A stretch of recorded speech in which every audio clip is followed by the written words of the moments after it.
Vamos a leer en el libro de Gálatas capítulo 2 verso 20. Amén. Dice así la palabra de Dios en el nombre del Padre, del Hijo y del Espíritu Santo. Con Cristo estoy juntamente crucificado y ya no vivo yo, mas vive Cristo en mí. Y lo que ahora vivo en la carne, lo vivo en la fe del Hijo de Dios, el cual me amó y se entregó a sí mismo por mí. Amén. Padre, te damos gracias por esta hermosa palabra. Gracias te damos, Señor. Ministra a todas las vidas, a todos los corazones, Señor, y que tu unción esté aquí en medio nuestro, en medio del mensaje. Glorifícate de una manera especial y sobrenatural. En el nombre de Jesús, amén y amén. El Señor nos pudo dar una palabra muy fuerte, una revelación en cuanto a la palabra, en cuanto a los niveles de crecimiento. Y estuve haciendo un resumen muy extenso de Pablo desde los principios de su ministerio, de su llamado, cómo respiraba amenazas, el impacto que estuvo el encuentro con el Señor en su vida. Y estuvimos escudriñando acerca de la preparación del apóstol Pablo.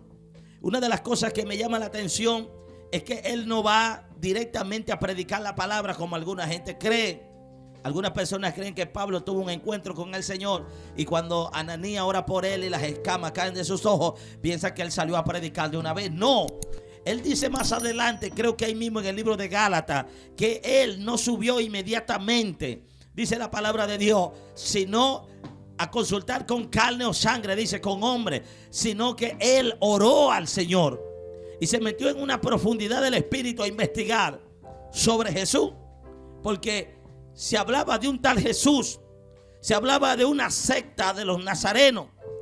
Y cuando él tiene el encuentro con Jesús, vea lo que hace Pablo, lo que debe hacer cualquier persona. Porque hay personas que escucharon hablar de Jesús y simplemente repiten lo que otro le dice de Jesús. Pero es bueno cuando nosotros profundizamos, que no solamente te queda en que yo escuché hablar de Jesús, yo amo a Jesús y yo sigo a Jesús y yo acepté a Jesús, pero no conocen a Jesús. Y Pablo se propone conocerlo. Y transcurren aproximadamente 14 años. Diga conmigo 14. Inclusive Pablo va a una región que llaman Arabia. Y él allá se documenta porque habían documentos que habían sido descubiertos en el Mar Muerto, que hablaban de las profecías antiguas sobre Jesús, sobre el Mesías. Y él se documentó porque habían documentos que hablaban acerca de las profecías bíblicas, los rollos, las cosas que hablaban acerca del Mesías.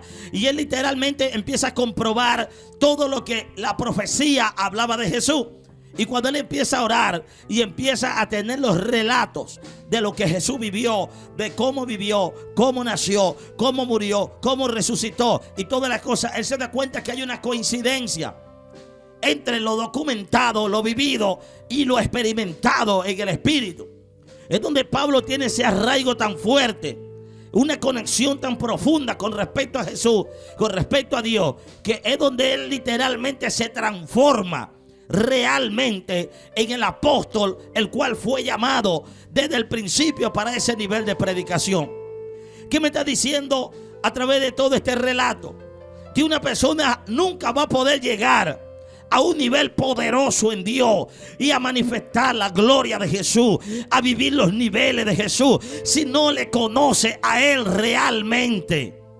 Porque si usted no le conoce, va a vivir una vida como el religioso, que la gente tiene a Jesús guindado en un cuadro, la gente tiene a Jesús en una pared, la gente tiene a Jesús guindado en el cuello con algún tipo de cadena, un dije, y caminan con Jesús para arriba y para abajo y hablan de Jesús. Y cuando viene diciembre, todo ese mes se lo dedican a Jesús, al niño Jesús, y todo está pendiente de estas cosas, pero es una manera religiosa, externa, sin conocer a Jesús.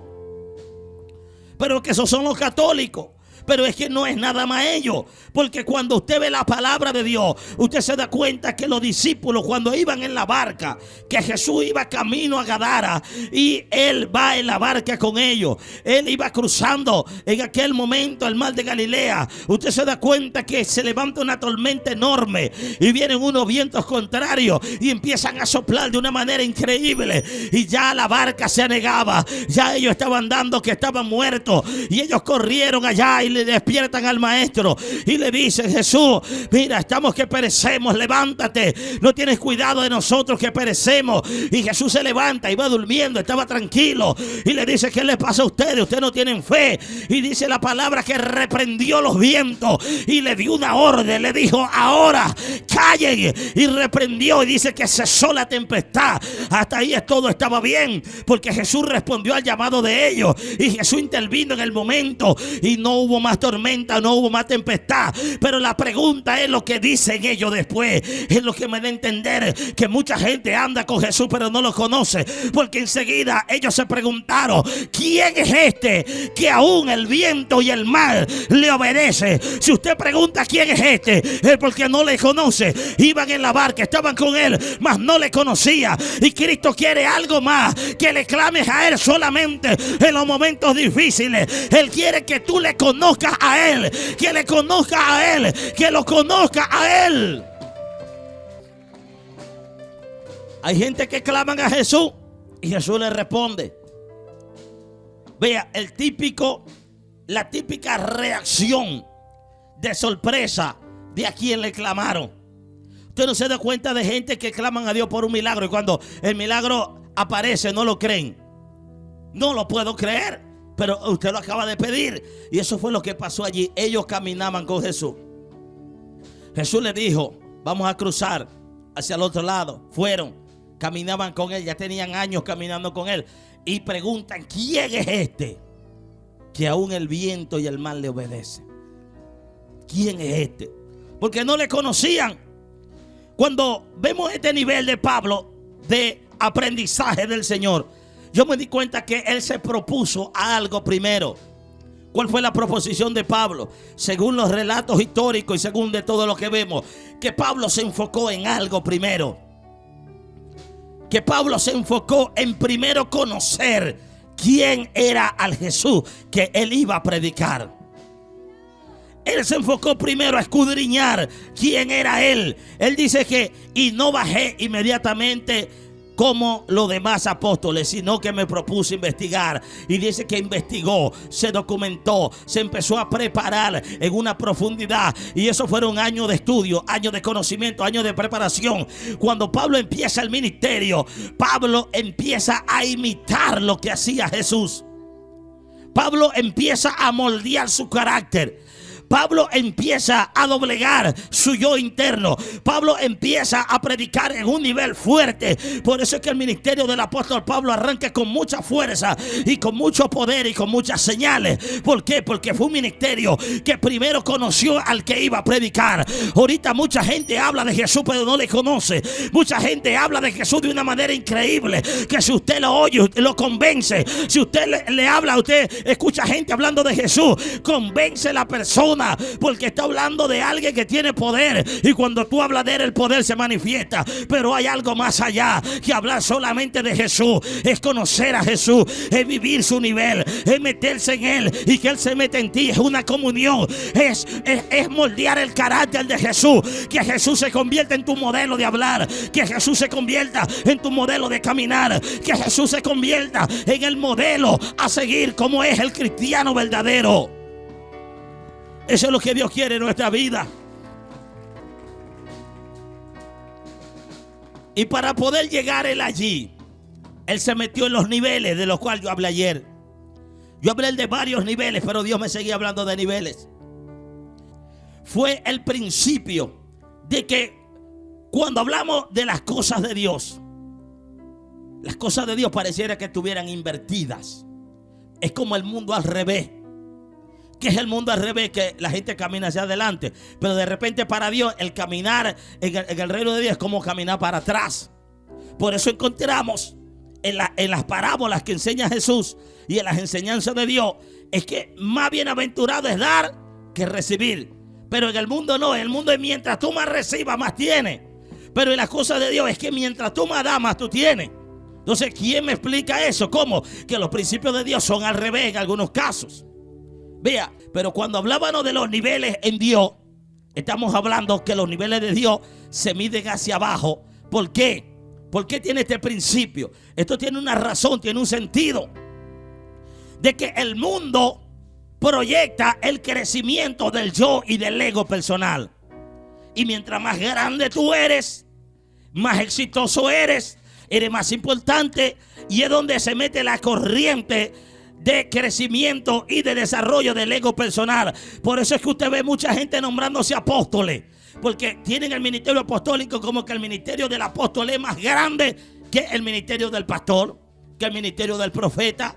Y es donde la gente siempre ha querido buscar los primeros lugares, donde la gente quiere los mejores cargos, donde la gente quiere las sillas de adelante, donde la gente quiere los lugares de privilegio, donde la gente quiere ser el líder y no el liderizado. Encontramos este tipo de doctrina y de fundamento dentro de la iglesia, y eso se metió dentro de la obra de Dios, porque los discípulos, ellos se ponían a pelear entre sí. ¿Quién era el más grande entre todos ellos? Iba a tener más relevancia entre todos ellos. Y dice la Biblia que ellos discutían para ver quién iba a ser más grande en el reino de los cielos. Imagínense, en el reino de los cielos, ¿quién iba a ser más grande? Y Pedro le decía a Juan: no, yo voy a ser más grande que tú allá arriba en el cielo. Y Juan le decía: no, pero es que yo soy el que duermo con el maestro. Yo tengo que ser más grande allá arriba en el cielo que tú. Y ellos, los que no estaban sabiendo que allá arriba hay un solo grande, y todo el que llega allá arriba es porque se hizo pequeño aquí abajo. Que allá arriba hay uno solo grande, y se llama Jesús de Nazaret, el poderoso de los poderosos, el grande. Yo soy. Es donde Jesús le trae a los niños y le dice: el que quiera ser grande tiene que hacerse como uno de estos pequeños que está aquí. Le trae a un niño, imagínense, y le habla del servicio. El que quiera ser grande tiene que servirle a los demás. Y le empieza a dar una serie de enseñanzas, y hablábamos acerca del nivel perdón, que ese es un nivel que nos confronta a todos, con las heridas, con las emociones, con el yo, con la ofensa. Y le hablábamos del nivel del ser ofensa, que una persona que ha alcanzado un nivel poderoso en Dios no es cualquier persona. Por eso esto que está aquí, el Señor me ministraba que mucha gente lo ve como imposible a lo que yo estoy predicando. Pero el Señor me decía lo que dice la palabra de Dios: el que quiera venir en pos de mí, niéguese a sí mismo, tome su cruz y sígame. Es una decisión de seguir al maestro y de tomar esta enseñanza y vivirla día a día. No te propongas hacer el inquebrantable durante toda tu vida. No. Vive un día a la vez. Párate en la mañana y dile: hoy nadie me va a ofender, hoy nadie me va a humillar, hoy nadie va a hacer que yo me moleste, hoy nadie va a lograr que yo guarde rencor. Y si usted logra hacerlo un día, créalo que el siguiente día lo puedes hacer. Sí lo puede hacer. Es una práctica. Oye, pastor, porque a veces predicamos cosas que la gente ve como que yo no puedo alcanzar eso. ¿Cómo es posible que un cristiano va a vivir una vida en la cual nada le ofenda? Únicamente va a decir el natural, que sea un robot, que sea una máquina, que no tenga sentimiento. Pero el Señor, a través del mismo apóstol Pablo, le da un misterio poderoso en una predicación del libro de los Hechos a uno de los reyes que gobernaba en aquella región. Uno de ellos, uno llamado Fe, llama a Pablo para preguntarle: mira, háblame de ese evangelio que tú predicas. Él empezó a decir tantas cosas, pero Pablo le habla de algo. Pablo le habla del dominio propio y del juicio venidero. Cuando el hombre escucha estos misterios, que para nosotros pareciera que fuera algo normal, el hombre se asusta y le dice: por poco me persuade de ser cristiano. Y le dice: Pablo, las muchas letras te tienen loco. Porque Pablo le tocó 3 puntos específicos. Le decía cuáles fue. Le habló de la justicia, el dominio propio, y le habló acerca del juicio venidero. Vea, cuando hablamos de justicia, hablando del carácter de Cristo en nuestra vida, es que ese es un nivel en el cual debemos caminar. Y el Señor habló del perdón, habló de otros, pero hoy va a seguir hablando de niveles. Y el nivel de justicia es un nivel poderoso en el cual el que camina en ese nivel es una persona que Cristo vive en ellos. Cuando hablamos de un nivel de justicia, quiere decir que usted se convierte en una persona que el carácter de Dios para hacer lo bueno y para juzgar entre lo bueno, lo correcto, lo malo, está equilibrado. Y usted no se queda con el huerto de nadie. Usted devuelve lo que no le pertenece. Hay gente que se consigue un teléfono en la calle y lo apagan de una vez y dicen que Dios se lo entregó. Eso no es un nivel de justicia. Un nivel de justicia no es quedarse con un huerto de más. Un nivel de justicia es jugar con justo juicio y vivir una vida recta como la vivió el maestro. Eso es algo que tenemos que proponernos nosotros. Y cuando hablamos del dominio propio, le está diciendo Dios a cada uno de nosotros cómo puede lograr usted que el carácter de Cristo se forme para que Cristo viva en usted. Dios le ha dado una herramienta poderosa, dos, para ser más específico. Una de ellas es el dominio propio. Diga conmigo, dominio propio. ¿Qué es dominio propio? La misma palabra lo dice. Dominio propio es que usted tenga control de sí mismo. Que usted pueda controlarse a usted mismo. Porque si tú no te controlas tú mismo, ¿cómo vas a controlar a otro? Usted sabe que hay gente que le gusta controlar a los demás. Cuidado, no hagas esto, no hagas aquello. Mira esto, métete por aquí. ¿Qué hiciste? Cuidado, no salga. Esto, aquello. Y ellos controlan a todo el mundo, pero ellos mismos no se controlan a sí mismos. Y el fundamento de un cristiano espiritual es que tenga dominio propio. Que cuando la lengua se quiera mover sola, usted la sujeta. Usted puede tener ganas de hablar de algo y usted dice, no lo voy a hacer. Y si tiene dominio propio, no lo hace. Y no lo hace, no lo hace, no lo hace. Y eso es lo que va a moldear el carácter de Cristo en la vida de alguien. Dominio propio. ¿Por qué necesitamos dominio propio? Y no solo eso, aparte del dominio propio, el alma del ser humano tiene algo que se llama voluntad. Hay deseos, hay emociones, pero hay algo que es la voluntad. Que la voluntad es cuando nosotros accedemos a hacer algo o nos negamos a hacer algo. Es un botón, es un switch, es una palanca que usted mismo la acciona. Eva pecó porque ella quiso. Adán pecó porque él quiso. Si ellos hubiesen dicho no, es no. Si dicen sí, es sí. Y cuando hablamos del dominio propio, en esta palabra que está aquí hablando Pablo, ya no vivo yo, mas vive Cristo en mí, es porque él había doblegado por completo, absolutamente, su personalidad y la había rendido a los pies de Jesucristo. Él había llegado a un dominio propio que ya no vivo yo, mas vive Cristo en mí. Quiere decir que lo que él vivía, lo viviera para Cristo. Que él había doblegado todo lo que él hacía, era según lo que podía hacer Cristo. Quiere decir que él amaba como Cristo amaba. Él predicaba como Cristo predicaba. Él servía como Cristo servía. Él jugaba como Cristo jugaba. Él hacía todo lo que hacía Cristo. Y por eso llegó a manifestar ese carácter de decir, ya no vivo yo, mas vive Cristo en mí, porque era Cristo el que se manifestaba en el apóstol Pablo en cada momento de su vida. Hay una clave, el dominio propio, mis amados hermanos. ¿Por qué? Porque las personas, amados hermanos, tienden a darle rienda suelta a sus emociones, a sus deseos. Y son el peor enemigo que tienen en este momento. El peor enemigo que usted tiene no es el diablo. Eso lo hemos dicho una y otra vez. Por eso Pablo, que vive este nivel, le habla a Timoteo y nos habla a nosotros. Y le dice, Timoteo, te voy a aconsejar algo. Un hombre de muchas revelaciones.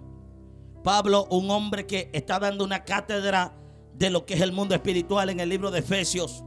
Cuando dice nuestra lucha no es contra sangre y carne, sino contra principados, contra potestades, contra huestes espirituales de maldad que operan en las regiones celestes.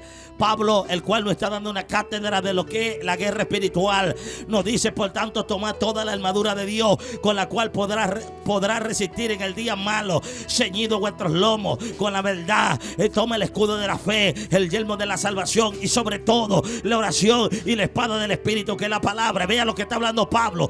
Pablo está preparando a la iglesia para una guerra. Pablo le está diciendo a la iglesia: estamos en una guerra espiritual. Pablo le está diciendo a la gente que el diablo viene contra usted, viene contra esto. Pero cuando le va a decir: mira, ten cuidado, le dice: ten cuidado de ti mismo. Quiere decir que todas estas cosas que nosotros, amados, estamos viendo en la palabra, el peor enemigo es nosotros. ¿Por qué? Porque esos principados, esas potestades vienen contra ti y te van a usar a ti mismo. Tu deseo, tus visiones, tu carne, tu deseo, eso es lo que el diablo va a utilizar contra ti. Porque el diablo solo no puede arremeter contra alguien. Él necesita que tú quieras hacer algo, y cuando tú quieres hacer algo malo, él va a estar allí para influenciar. Él va a estar allí para decirte: haz esto, haz aquello. Viene un pensamiento, viene una cadena, viene un dardo de Satanás. Así que tenemos que estar pendientes de dos cosas. Primero, de nosotros mismos, que tengamos dominio propio, que sea Cristo el que vive en nosotros y no los deseos de la carne.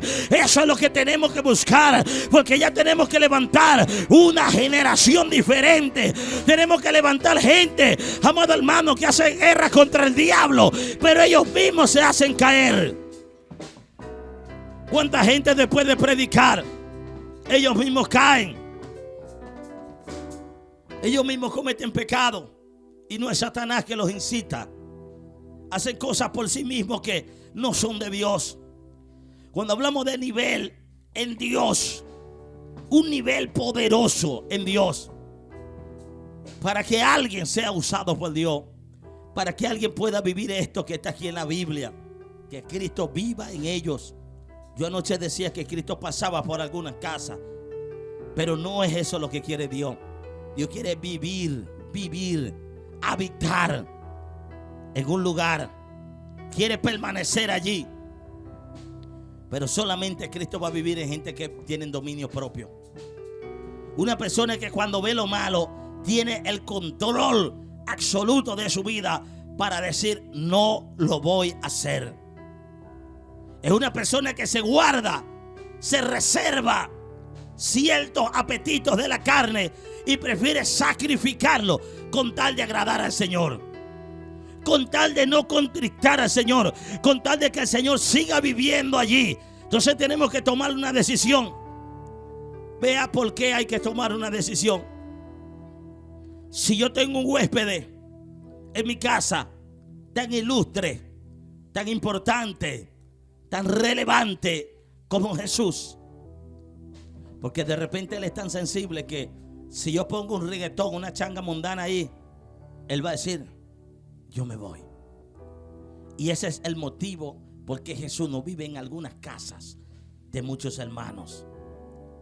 Porque hay gente que prefieren que su hijo viva con ellos a que Jesús viva con ellos.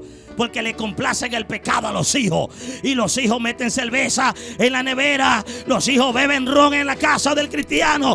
Hacen una fiesta mundana y viven como le da la gana. Y el cristiano no le dice nada, porque prefieren agradar a los hombres que agradar a Dios. Por eso es que Jesús no vive en esa casa.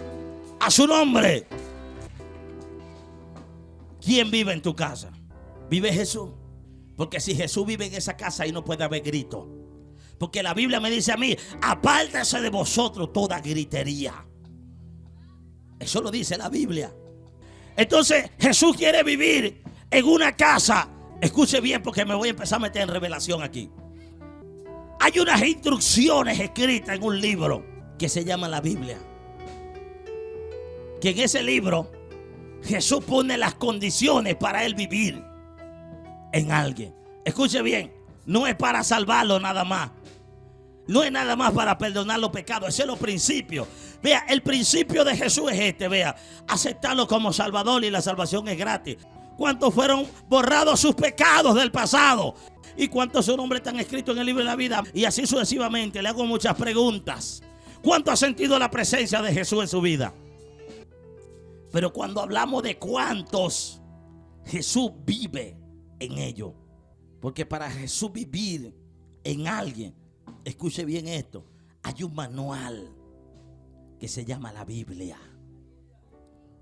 Y cuando usted se mete en esta palabra a vivirla al 100%, a vivir una vida verdaderamente de santidad, a vivir una vida de obediencia, a vivir una vida de amor, a vivir una vida de humillación, de perdón, de todo lo que hemos hablado en los niveles donde Dios nos quiere llevar, es cuando usted es un candidato para que Él habite permanentemente allí y camine con usted a todo lugar donde usted vaya.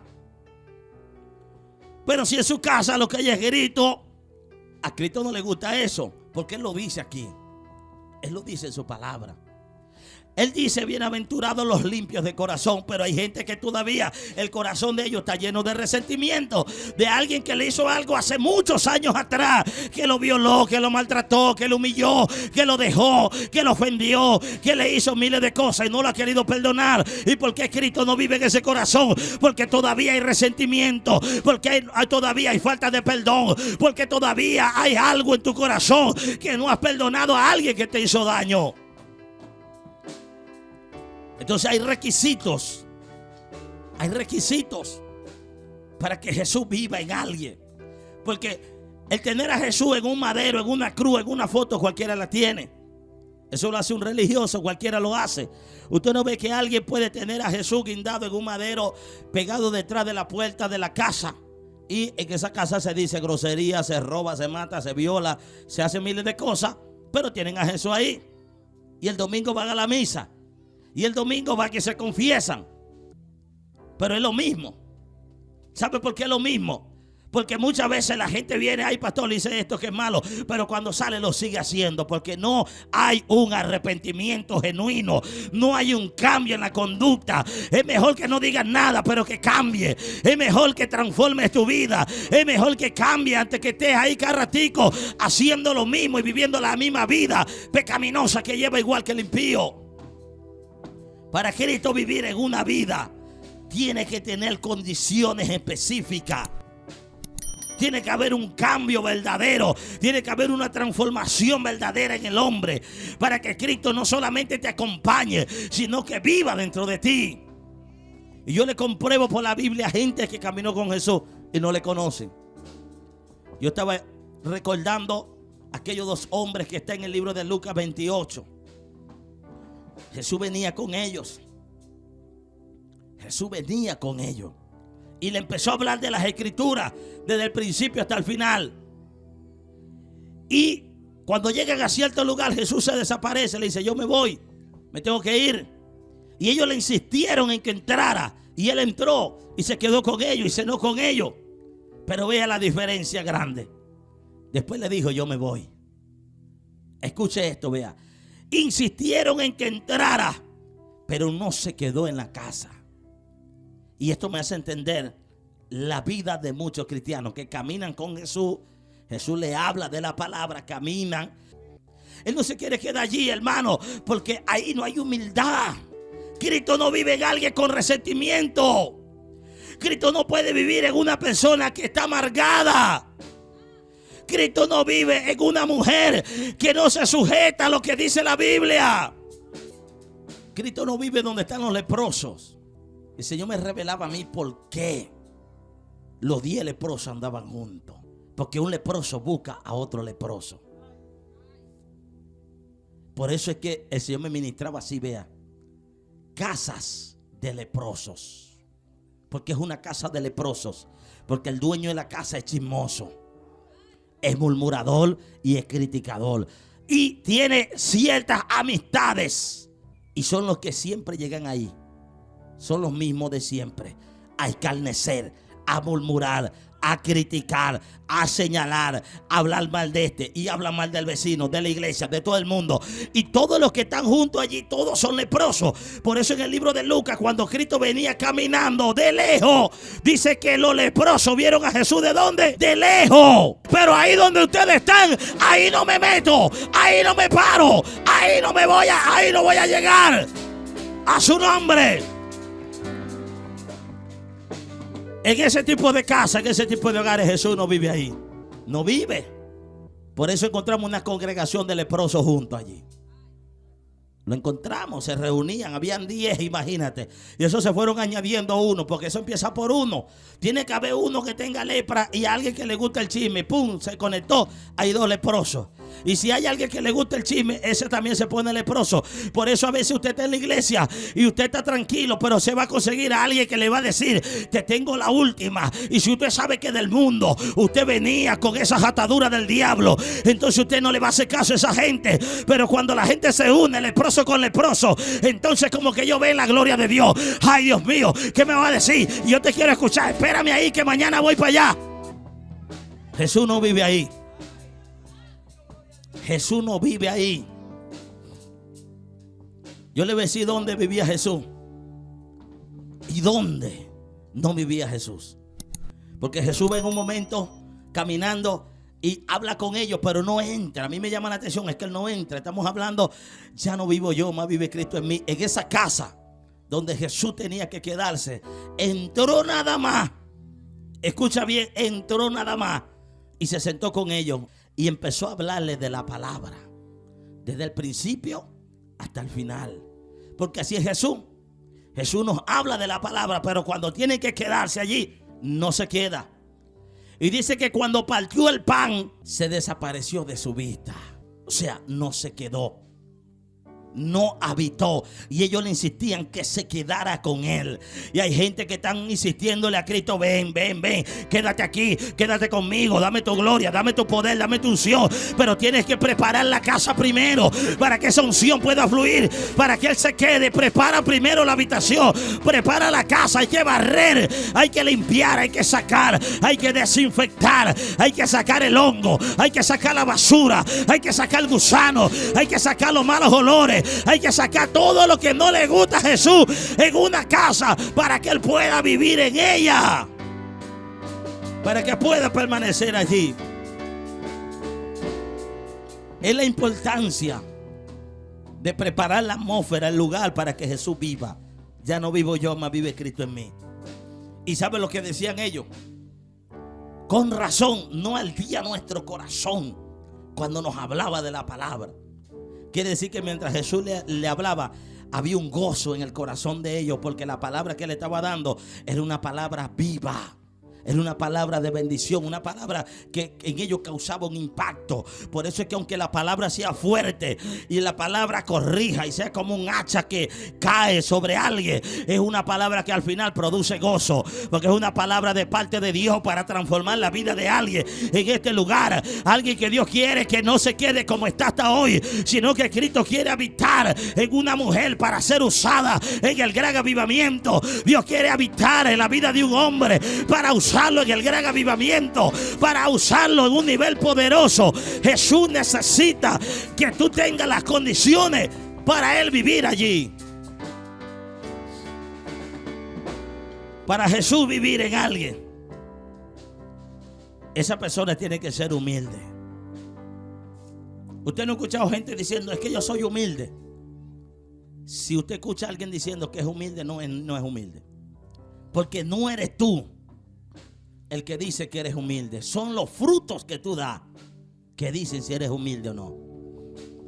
Y hay gente que usted la ve que cantan bonito, adora, predica, pero uno mide la humildad cuando usted corrige a alguien. Hay gente, hermano, que uno le llama la atención por algo malo que hicieron y de ahí no le hablan más a uno. Es posible que alguien se congregue en esta iglesia y que no le hable al pastor o a la pastora. Sí hay, porque no son humildes. Y eso es lo que falta ahorita bastante. En el pueblo de Dios falta humildad. Jesús lo dijo: aprended de mí, que soy manso y humilde de corazón. Por eso tenemos que aprender de él. Pablo aprendió de él. Y la Biblia dice que al altivo Dios lo mira de lejos. Quiere decir que cuando Jesús ve una casa, hablando de un ser humano que hay altivez, en vez de entrar a esa casa a visitarla, desde lejos lo mira, no camina con él ni al lado de él, ni siquiera se le acerca. Si no se le acerca, mucho menos va a vivir allí. Y por eso es que usted ve gente que ora, que ayuna, que vigila, Se van por 7 días, vienen. Hacen 40 días, vienen. 30 días y vienen. Y van así, van para allá. Pero le falta algo, que es la humildad. Ese es un nivel, el menguar para que Cristo crezca en nosotros. Por algo, el Señor habló de Juan. Dice que no ha nacido uno de mujer más grande que este. Porque era un hombre que estaba dispuesto a menguar, a bajar los niveles en él para que Cristo subiera en él. Eso es lo que Dios demanda en este tiempo. Entonces imagina una persona usada por Dios en un nivel poderoso, pero que sea altivo. Yo no veo eso, no compagina. Más bien la humildad es lo que resalta en la vida de alguien. La humildad tiene que ser una característica que toda la gente vea que en ti existe esa cualidad de Dios. Tiene que serla así. Porque la gente, cuando Dios lo empieza a usar, inmediatamente se viene a tierra. Inmediatamente ve. Es como tú darle poder a alguien. Es como que alguien que es muy humilde hasta que no agarra un poquito de dinero. Cuando usted ve que agarró plata, se transforma. No es que se transforma, es que manifiesta lo que tenía adentro, que lo tenía guardado. Porque hay gente que no tiene dinero, es humilde, y cuando Dios lo bendice, sigue siendo humilde. ¿Por qué es humilde? Porque ese es su carácter, eso es lo que estaba allí. Y hay una falsa humildad que tiene la gente. Hay una falsa apariencia de humildad y de piedad, que no es tal cosa. Porque no podemos vivir de apariencia, es una realidad, es lo que vivimos nosotros en esencia. Hay dos cosas que cambian a la gente muy fuerte. Una es la posición económica. Eso hace que la gente cambie y se transforme. Y la otra es cuando se le da poder, o sea, un cargo. O sea, es cuando se le nombra como una autoridad, es cuando se le da un cargo, o se le nombra, o se le unge. Aquí hay gente que eran humildes y el día que lo ungimos, sacaron su verdadera esencia. Gente que ungimos aquí como evangelistas, y un día que le llamé la atención, me dijeron: usted es un falta de respeto. Yo soy un ministro y tú me estás faltando el respeto. Ay, cuando lo ungimos, no le estamos faltando el respeto. Eso nos ha pasado a nosotros. Eso lo hemos vivido, lo hemos experimentado. Tiene que haber humildad en el pueblo de Dios para poder adquirir el carácter de Cristo en nuestra vida.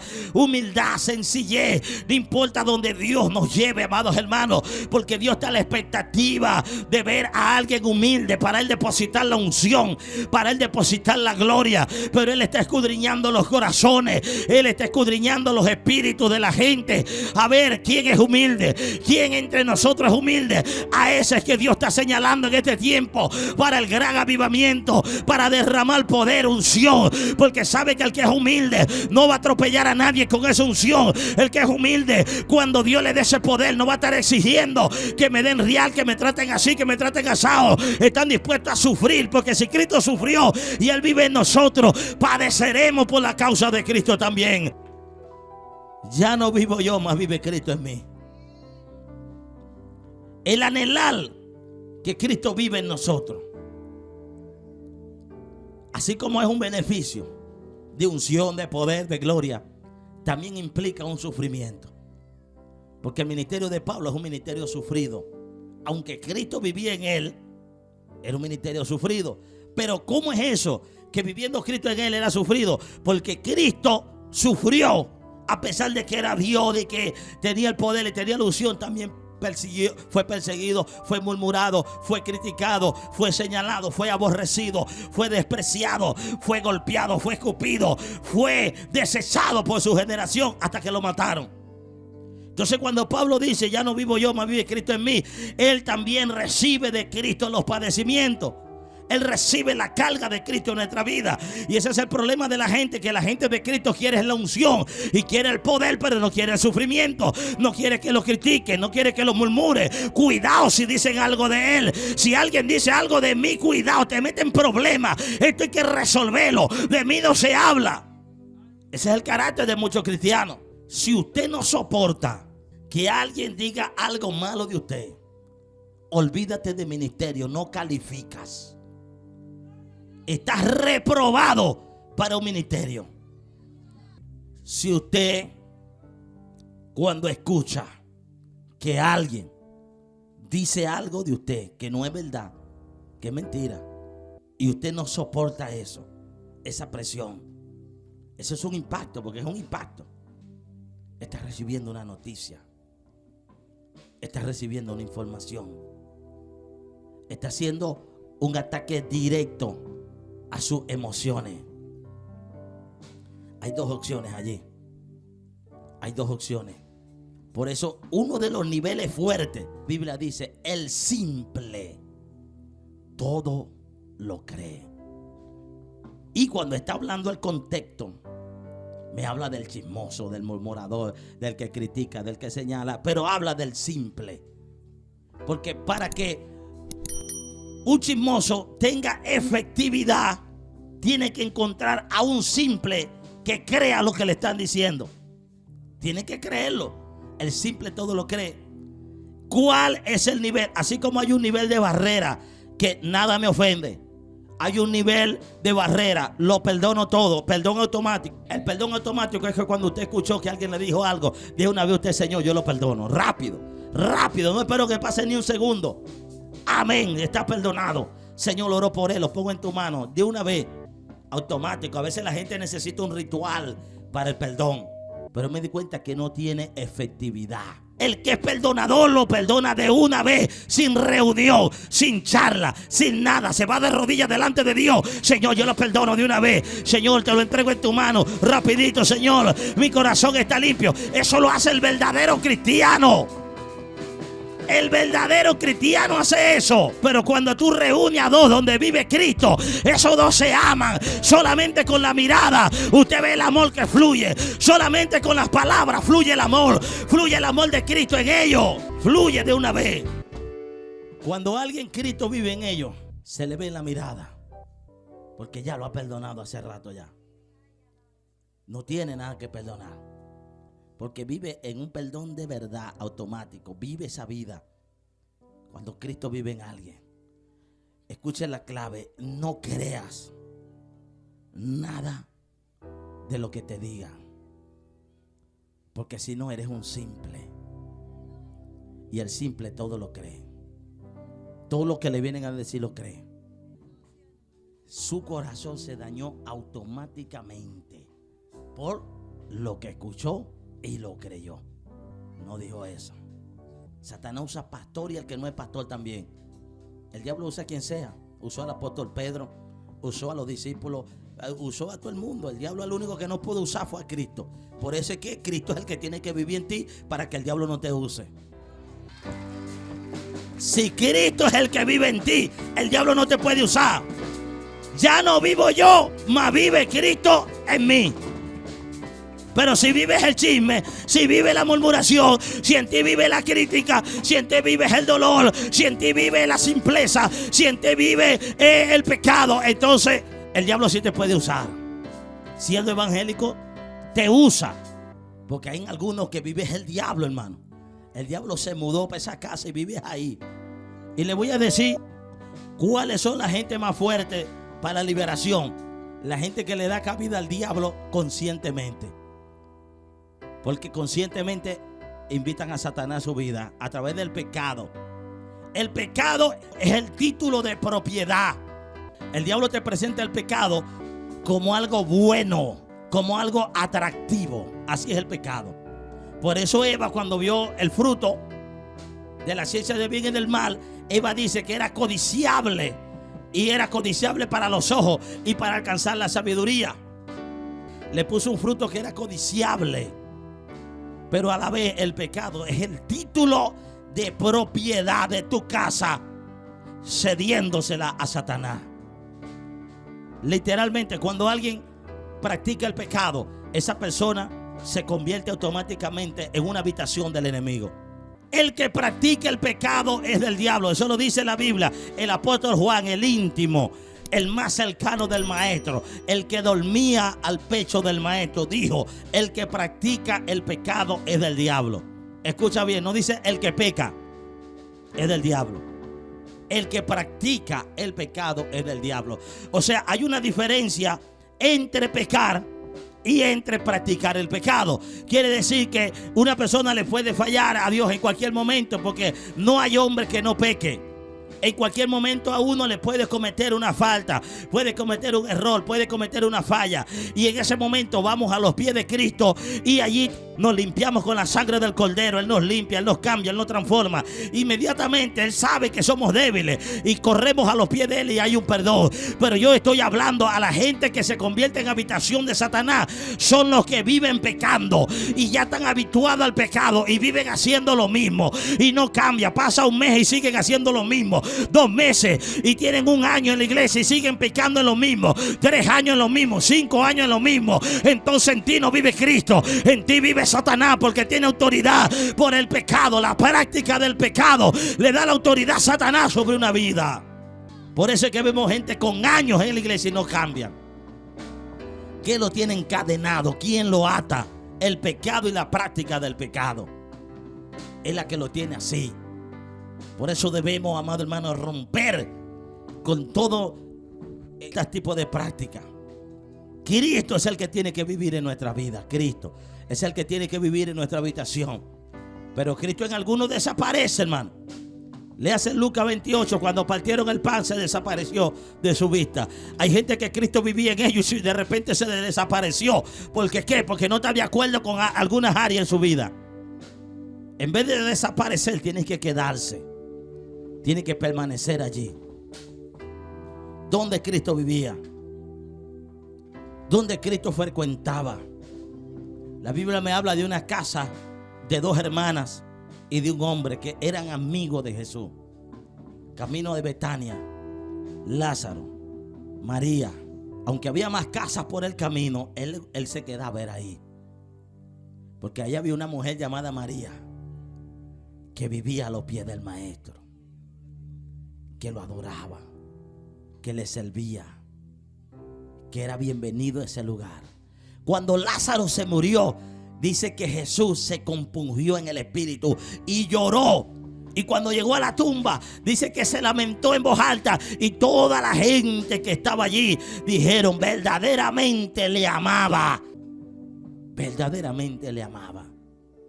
Hablando de Lázaro, tanto así que le amaba, que rompió por encima del protocolo de la ley de la muerte. La Biblia dice: está establecido que los hombres mueran una sola vez. Eso lo dice la Biblia, ¿o no lo dice? Pero cuando Jesús es amado en una casa, Jesús mismo rompe su propio patrón que está en la Biblia y dice: aunque la Biblia dice que los hombres mueran una sola vez, pero a Lázaro lo voy a resucitar para que muera 2 veces, ahorita y después más adelante irá a morir otra vez, pero lo voy a resucitar porque en esa casa me aman, en esa casa me sirve, en esa casa me adora, en esa casa hay una transformación, hay una limpieza. Y aún en la de María había ciertos detalles. Porque a veces la casa no es de uno, sino es compartida. Ahí no era nada más Lázaro, María y había una que llamaban Marta. Pero Marta, cuando Jesús estaba en el lugar, no lo aprovechó. Estaba afanada, estaba turbada, estaba ocupada en tantas cosas y no estaba aprovechando la presencia del que estaba allí. Ya no vivo yo, mas vive Cristo en mí. Si Cristo vive en tu casa, no te distraigas con el afán. Aprovecha esa presencia. Aprovecha que el maestro está allí. Porque hay gente que lo anhela y no lo tiene. Y hay gente que lo tiene y lo tienen distraído, cocinando por aquí, ocupado. No tienen tiempo para el maestro. Y eso es algo que nosotros debemos valorar. La presencia de Dios en nuestra vida. Porque no está en todo lugar. Hay iglesias donde Jesús no está. Te siente un vacío, siente un hoyo, siente algo que le molesta. Usted sabe lo que llega a una iglesia y usted sentir una incomodidad de que no quiere estar en el lugar.